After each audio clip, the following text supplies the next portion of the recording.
Hi ಎಲ್ಲರಿಗೂ ನಮಸ್ಕಾರ. ಯಾರೆಲ್ಲ ಪೈಲ್ಸ್, ಫಿಶರ್, ಫಿಸ್ಟುಲಾ ಮತ್ತು ಮಲಬದ್ಧತೆ ಸಮಸ್ಯೆಯಿಂದ ಬಳಲ್ತಾ ಇದ್ರೋ ಈ ಪ್ರಾಕ್ಟೀಸ್ನ ಡೈಲಿ ಮಾಡಿ. ಮೊದಲನೇದಾಗಿ ಬೆಳಗ್ಗೆ ಎದ್ದ ತಕ್ಷಣ 1 ಲೋಟ ಬಿಸಿ ನೀರನ್ನು ಕುಡಿಯುವಂಥದ್ದು. ಜೊತೆಗೆ ನಿಮ್ಮ ಊಟ ತಿಂಡಿ ಡಯಟ್ ಲಿಸ್ಟ್ ಏನಿದೆ ಅದರಲ್ಲಿ ಯಥೇಚ್ಛವಾಗಿ ಹಣ್ಣುಗಳನ್ನು ಸೇವನೆ ಮಾಡುವಂಥದ್ದು. ಮೊದಲನೇದಾಗಿ ಪಚ್ಚಬಾಳೆಹಣ್ಣು, ಆ್ಯಪಲ್ಲು, ಮೂಸಂಬಿ, ಕರ್ಬೂಜ ಹಣ್ಣು, ಕಲ್ಲಂಗಡಿ ಹಣ್ಣು ಇದನ್ನು ಹೆಚ್ಚಾಗಿ ಸೇವನೆ ಮಾಡುವಂಥದ್ದು.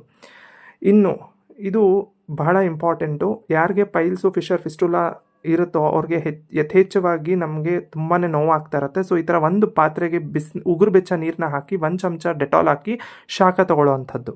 ಇದನ್ನು ಡೈಲಿ ಮಾಡಿ. ಇನ್ನು ಜೊತೆಗೆ ರಾತ್ರಿ ಮಲಗಕ್ಕೆ ಮುಂಚೆ 1 ಲೋಟ ನಾರ್ಮಲ್ ವಾಟರ್ಗೆ ಒಂದು 5ರಿಂದ 6 ಒಣ ದ್ರಾಕ್ಷಿಯನ್ನು ಈ ಥರ ನೆನೆಯಕ್ಕೆ ಹಾಕಿ 1 ನೈಟ್ ಪೂರ್ತಿ ನೆನೆಸೋಕ್ಕೆ ಬಿಡಬೇಕು.